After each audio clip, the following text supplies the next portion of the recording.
बिस्मिल्लाहिर्रहमानिर्रहीम। टॉपिक जो international business का अभी डिस्कस करना है वो है अकाउंटिंग फॉर एक्सचेंज रेट या accounting for exchange rate issues. तो इसके लर्निंग आउटकम या लर्निंग ऑब्जेक्टिव्स की अगर हम बात करें तो वो है translating financial statements into presentation. कि आप जो फाइनेंशियल स्टेटमेंट्स की प्रेजेंटेशन के बारे में अगर बात करें तो आपने कौन सी करेंसी के अंदर बात करें इंटरनेशनल बिजनेस के अंदर, क्योंकि हमारे ऑपरेशन जो है वो क्रॉस बॉर्डर हैं। तो जो पेरेंट कंट्री है या जहाँ पे इसका हेड ऑफिस है वहाँ पे करेंसी कोई और है, जहाँ पे सब्सिडरीज हैं वहाँ पे कुछ और है। तो करेंसी की अगर हम बात करें तो एक्सचेंज रेट हमने कौन सा यूज़ करना है और किस तरह से एक्सचेंज रेट मूवमेंट्स जो है वो हमारी रिपोर्टिंग को अफेक्ट करे। ठीक है, तो ये बेसिकली इंटरनेशनल अकाउंटिंग स्टैंडर्ड 21 जो है ना वो इसको डील करता है फॉरेन एक्सचेंज रेट्स को। ठीक है, तो उसको हमने कैसे उसकी अकाउंटिंग कैसे करनी है, तो ये इसमें स्कोप इसका क्या है। Foreign currency derivatives are covered by IAS 39। तो फॉरेन करेंसी डेरिवेटिव्स या इसके रेलिवेंट फॉरेन करेंसी या डेरिवेटिव्स के रेलिवेंट जितने भी इशूज हैं उसको IAS 39 जो है वो डील करता है। Hedge accounting is covered by IAS 39 और IAS 21 जो है वो कवर करता है transaction in foreign currency, translations of the financial statements of foreign operation. Consolidation आ जाती है इसमें, प्रोपोर्शनेट कंसोलिडेशन आ जाती है और इक्विटी मेथड आ जाता है। ठीक है, तो इसको देखते हैं हम। तो अगर हम डेफिनेशंस की बात करें तो closing rate, exchange difference, exchange rate, तो इनकी डेफिनेशन होगी बेसिकली। तो वो देख लेते हैं। Spot rate at spot exchange rate at balance sheet date. Closing rate जब आप बैलेंस शीट प्रिपेयर कर रहे हैं, बैलेंस शीट को फाइनलाइज कर रहे हैं, उस वक्त एक्सचेंज रेट क्या है आपकी करेंसी का। ठीक है, एक्सचेंज रेट डिफरेंस से मुराद result from translating one amount from one currency to another at different rates. कि आप डिफरेंट रेट्स के अंदर जब कन्वर्ट कर रहे हैं करेंसीज को, उस वक्त जो एक्सचेंज रेट के अंदर डिफरेंस आ रहा है उसको हम एक्सचेंज डिफरेंसेस बोलेंगे। इसी तरह से exchange rate ratio of exchange between two currency, कि जिस तरह से अगर आप बात करें एक्सचेंज रेट की, कि अगर डॉलर को हम 160 कंसिडर करें तो 160 इन टर्म्स ऑफ PKR या पाकिस्तानी रुपीस के, पाकिस्तानी एक तो 60 रुपये हो तो एक USD बनता है या एक US डॉलर बनता है, इसको हम एक्सचेंज रेट बोलते हैं। फेयर वैल्यू से मुराद transaction between knowledgeable willing partner. तो फेयर वैल्यू कि कितनी वैल्यू की ट्रांजेक्शन जो हुई है दो पार्टीज के दरमियान। फॉरेन करेंसी जो अदर देन होम कंट्री है। ठीक है, currency other than functional currency of entity, जिसके अंदर या जहाँ पे सब्सिडरी या पेरेंट ऑर्गेनाइजेशन मौजूद है उसकी करेंसी के अलावा जो दूसरी सारी करेंसी है, ठीक है, उस करेंसी को छोड़ के बाकी जितने भी करेंसीज हैं उसको हम फॉरेन करेंसी बोलेंगे। Foreign operations, subsidiary, associate, joint ventures or branch operating in different currencies or country from reporting entity. तो जिसको रिपोर्ट कर किया जा रहा है उससे हट के बाकी जितने भी सब्सिडरीज हैं मुख्तलिफ कंट्रीज के अंदर हैं तो वो सारे के सारे आपके फॉरेन ऑपरेशंस कहलाते हैं। फंक्शनल करेंसी के जिसके अंदर आप डील कर रहे हैं, currency in primary economic environment of operations, जैसा कि मोस्टली अगर हम इंपोर्ट करते हैं तो हमें USD के अंदर ही करना पड़ता है, पेमेंट करनी पड़ती है। ठीक है, लाइक जिस तरह से अगर आप चाइना से कोई चीज़ करते हैं, इंपोर्ट करते हैं तो वो युआन के अंदर नहीं देंगे, आपको कहेंगे कि आप हमें डॉलर दें। तो हमें क्या करना पड़ेगा, ओपन मार्केट से परचेज करना पड़ेगा। ठीक है, या आप ये यूरोप वगैरह के अंदर करते हैं या रिटर्न के साथ करते हैं तो आपको पाउंड्स के अंदर पेमेंट करना पड़ता है। तो ग्रुप से मुराद parent company and all its subsidiary. तो ग्रुप से मुराद के एक जो वेंचर है या एक एंटिटी है, ऑल टुगेदर इसकी सब्सिडरी और जो पेरेंट ऑर्गेनाइजेशन है ये हेडक्वार्टर है। सारे का सारा एक ग्रुप तश्कील लेता है, एक ग्रुप फॉर्मेशन करता है। मॉनेटरी आइटम जिसमें पैसे का लेन देन हो। Units of currency had assets and liability in fix determinable amounts of currency. Then comes net investment, interest in net assets of a foreign entity, कि नेट एसेट्स के ऊपर जो इंटरेस्ट आप कर रहे हैं, पे कर रहे हैं, interest in net assets of foreign currency. तो फॉरेन करेंसी के अंदर आप जितनी इन्वेस्टमेंट करते हैं वो आपकी नेट इन्वेस्टमेंट होती है। Presentation currency, currency in which financial statements are presented. तो अगर आप डॉलर में कर रहे हैं या मलेशियन रिंगट के अंदर कर रहे हैं, चाइनीज युआन के अंदर कर रहे हैं, जापानीज येन के अंदर कर रहे हैं, ठीक है। इस तरह से अगर बांग्लादेश के साथ है तो बांग्लादेशी जो टका है, इसके अलावा जो इंडियन के साथ तो इंडियन रुपीज़ होंगे, ठीक है। तो इसी तरह से अगर आप ब्रिटेन के साथ कर रहे हैं तो पाउंड स्टर्लिंग्स होंगे, ठीक है, पाउंड्स वगैरह जिसको आप बोलते हैं, ठीक है। ऑस्ट्रेलिया के साथ कर रहे हैं तो ऑस्ट्रेलियन डॉलर हो। तो जिस भी आप करेंसी को बैक करते हुए, जिस भी करेंसी को फॉलो करते हुए आप प्रेजेंटेशन कर रहे हैं फाइनेंशियल स्टेटमेंट्स की, वो आपकी प्रेजेंटेशन करेंसी होगी। स्पॉट एक्सचेंज रेट से मुराद exchange rate for immediate delivery, कि जब आपने इमीडिएट डिलीवरी को मेक श्योर करना है तो उस वक्त आपका एक्सचेंज रेट क्या होगा, स्पॉट मतलब एट दैट टाइम। तो सुबह के वक्त एक्सचेंज रेट कुछ और है, लेकिन जब आप ट्रांजेक्शन कर रहे हैं तब फ्लक्चुएट कर जाते हैं, तो वो आपका स्पॉट एक्सचेंज रेट होगा at that time. Primary indicators of functional currency, तो अगर हम रेवेन्यू की बात करें तो रेवेन्यू से मुराद denomination and settlement of currency, geographical source of competition and regulation of sale price. Then comes cost, cost के अंदर कौन कौन सी चीज़ें हो सकती हैं, लेबर एंड मटेरियल कॉस्ट हो सकती है, डिनोमिनेशन एंड सेटलमेंट्स हो सकती है। Receipts, currency in which receipts are retain, कि कौन सी करेंसी के अंदर या कौन सी कंट्री के करेंसी नोट के अंदर जो है आप रिसीट्स कर रहे हैं। फाइनेंसिंग इक्विटी इशूइंग या डेट इशू, कि इक्विटी या शेयर्स वगैरह आप कितने इशू कर रहे हैं, और उसके अलावा आप डेट किस टर्म के अंदर या किस करेंसी के अंदर जो है वो इशू कर रहे हैं, ग्रांट कर रहे हैं।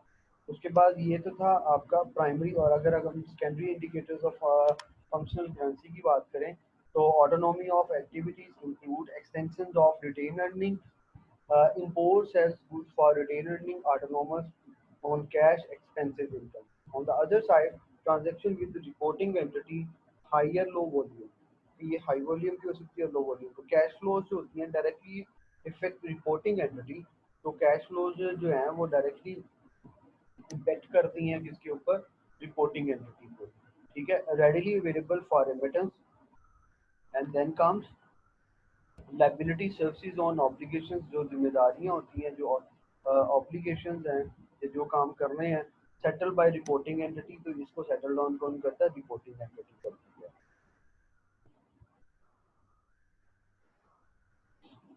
फंक्शनल करेंसी नॉट ऑब्वियस, तो ये मतलब ऑब्वियस नेचर की नहीं होती।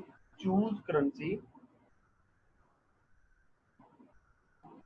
with primary economic effects of underlying transactions, events or conditions, तो ये रिलेट करती हैं some अच्छा। transaction events या conditions के साथ, right? Do not select functional currency to avoid restarting financial restatements according to IAS 29 financial reporting in the hyperinflation economies. Net investment of foreign operations, ये long term nature की होती हैं। Non tradable receivables and payables इसके अंदर include होते हैं। और उसके बाद not likely to be settled in foreseeable futures, just is as part of net investment in the foreign operations if on to any group subsidiary by the another entity or group or subsidiary। Monetary items के अंदर क्या है और non monetary items के अंदर कौन कौन सी चीज़ आती है। मॉनेटरी आइटम्स के अंदर right to receive fix units of currency, इसमें जो है एक बंदा जो है हामिल होता है कि उसने एक फिक्स यूनिट्स ऑफ करेंसी को रिसीव करना होता है। एग्जांपल इसकी पेंशन एंड एम्प्लॉय बेनिफिट्स, तो ये आप देख लें मॉनेटरी टर्म्स के अंदर होते हैं। करेंसी रिसीव करना होती है या करेंसी का गिव एंड टेक हो रहा होता है। उसके अलावा प्रोविजंस होती हैं, डिविडेंड रिकॉग्नाइज्ड एज लायबिलिटीज होती है इसके अंदर मॉनेटरी आइटम्स के अंदर। Equity instrument receivables, asset receivables, all above B settled in cash at fixed fair value. तो इन सबको हमने है वो करना होता है इसके अंदर फिक्स फेयर वैल्यू के ऊपर। नॉन मॉनेटरी टर्म्स की अगर हम बात करते हैं, not right to receive fix determinable amount of currency, amount prepaid for goods and services. तो अमाउंट जो एडवांस पेमेंट्स वगैरह होती हैं वो नॉन मॉनेटरी आइटम्स के अंदर आती हैं। गुडविल्स हो गए, उसके अलावा इनटेंजिबल एसेट्स हो गए जैसे आपके पेटेंट साइट्स वगैरह होते हैं, इन्वेंट्रीज होगी, property plants and equipments and provision to be settled with non monetary assets. उसके बाद summary of approach required by IAS 21। Groups की अगर हम बात करें और सिंगल एंटिटी की बात करें तो दोनों की वर्क सेटिंग्स जो हैं या प्रोसीजर्स डिफरेंट होंगे। Each entity in the groups determine it's functional currency. तो जो भी सब्सिडरी है ग्रुप्स के अंदर रहते हुए, तो उसने जो है अपनी जो लोकल करेंसी है उसके अंदर जो है सेटलमेंट्स को क्रिएट करना होता है। Translate results and positions of each entity include financial statements of reporting entity into currency of the reporting. On the other side single entity की अगर हम बात करें, translate foreign currency items into functional currency. Then comes it functional currency differs from the presentation currency. तो single entity की जो है इसने कह लें बाकी सब्सिडरी से डिफरेंट हो सकती है इसकी ना जो करेंसी नेचर है, करेंसी टाइप है। Prepare in functional currency and translate to presentation.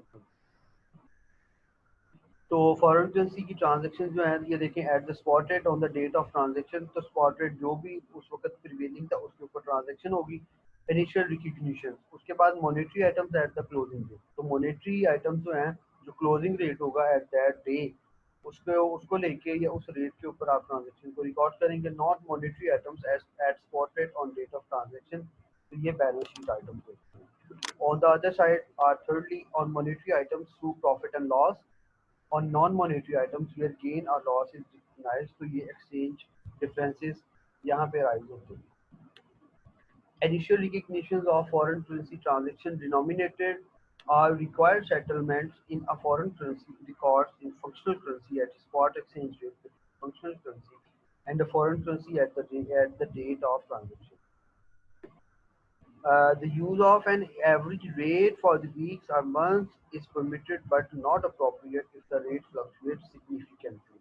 अगर रेट बहुत ज़्यादा चेंज होता है तो फिर हम जो है ऑन एवरेज रेट या एवरेज रेट को कंसिडर करेंगे for presentation of financial statements. उसके बाद अगर हम बात करें foreign currency transactions at subsequent balance sheet dates के को लेके, तो translate monetary items at closing rate on the balance sheet date. तो जिस दिन आप बैलेंस शीट को फाइनलाइज करने जा रहे हैं उसी वक्त जो क्लोजिंग रेट है उसको आप कंसिडर करेंगे। Consider non monetary items measured at historical cost and date of the transaction. The translate monetary terms item measured at the fair market value at the date fair value was determined। तो जो IAS 39 is head accounting and IAS 12 income taxes monetary items। monetary items के अंदर कौन कौन सी आती हैं? difference between translational rates या translation rates as recognitions and settlement days recognized in profit and loss। if monetary items is part of net investment in the foreign operations recognized in the separate financial statements of the reporting entity are foreign operation as appropriate। If in consolidated financial statements recognized initially as separate components of equity and in profit and loss of disposal of net investment। If the recognitions are आप कह लें कि जो जिसको हम दूसरे अल्फाज में बोलते हैं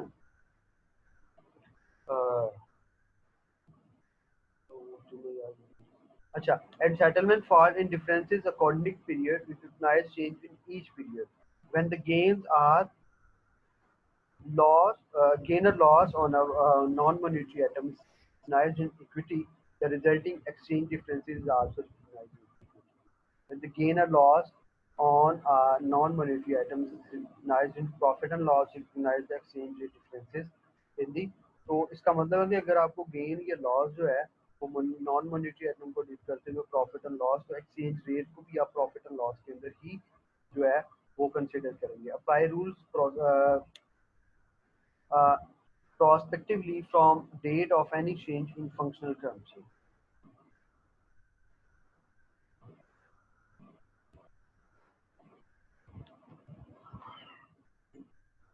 अच्छा जी, balance sheet assets and liability at closing date. तो बैलेंस शीट जो आपने क्रिएट करनी है, ये फाइनलाइज करनी है, वो क्लोजिंग डेट्स के ऊपर करनी है। Income and expenses at rate at विच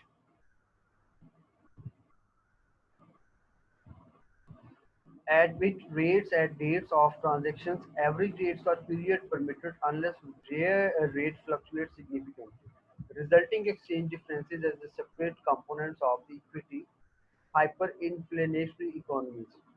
तो जहाँ पे इन्फ्लेशन बहुत ज़्यादा हो जिन इकोनॉमीज के अंदर, do not adjust comparative that we were presented in prior year financial statements when the financial currency is that of non-hyperinflationary economy. If it is restate financial statement as per the uh, procedural of IAS 29 before translation. Uh, if it ceases to be hyperinflationary, use restated prices at that the cease to be hyperinflationary, right. तो ये देखिए closing dates के ऊपर जो है आप जिन जिन चीज़ों को करेंगे, उसके बाद इंट्रा ग्रुप बैलेंस आपने किन चीज़ों का जो है कंसिडर करना, और डिफरेंसेस रिपोर्टिंग पीरियड्स किन किन चीज़ों को लेके करने हैं। गुडविल फेयर वैल्यू एडजस्टमेंट ये क्लोजिंग डेट्स के ऊपर करनी होती हैं, और एलिमिनेशन जो है of intra group balances, equity और प्रॉफिट एंड लॉस डिस्पोजल्स के ऊपर, और rate and balance sheet dates of foreign operations ये आपने रिपोर्ट करने होते हैं डिफरेंसेस रिपोर्टिंग पीरियड्स। इसी तरह से translation of foreign operations, translate goodwill on acquisition at closing date, translate fair value of adjustment to carry out amount of assets and liability at closing date. When eliminating intra group balances and foreign, तो ये उसी का detail version है जो हमने पीछे table किया हुआ, right. So when eliminated intra-group balances and foreign exchange differences arise, recognize equity until disposal of net investment into foreign operations are otherwise in profit and loss accounts. When using differences reporting periods within 3 months time limits, use exchange rate as the balance sheet of the foreign operations. Recognize deferred foreign exchange differences held in equity in profit and loss on the dates that gain or loss. Recognize proportionate shares of exchange differences on part of disposal, but not when the assets is written off। ठीक है, disclosure आपने कहाँ कहाँ पे करना है इसको देख लीजिएगा। ठीक है, और ये अच्छा अभी हम कर लेते हैं इसके बारे में।